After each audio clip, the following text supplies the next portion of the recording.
How to stop sharing iPhone browser history with other devices. To get started, first of all go ahead and open up the Settings application on your iPhone.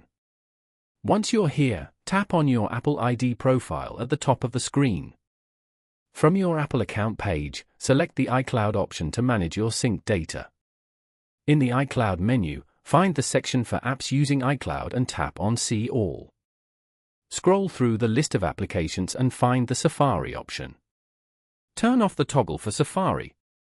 When prompted, choose Delete from my iPhone to stop sharing the browsing data. Next, return to the main settings page and tap on General. Inside the General menu, scroll down and tap on AirPlay and Continuity. On this screen, locate the Handoff option. Tap the toggle switch next to Handoff to turn it off.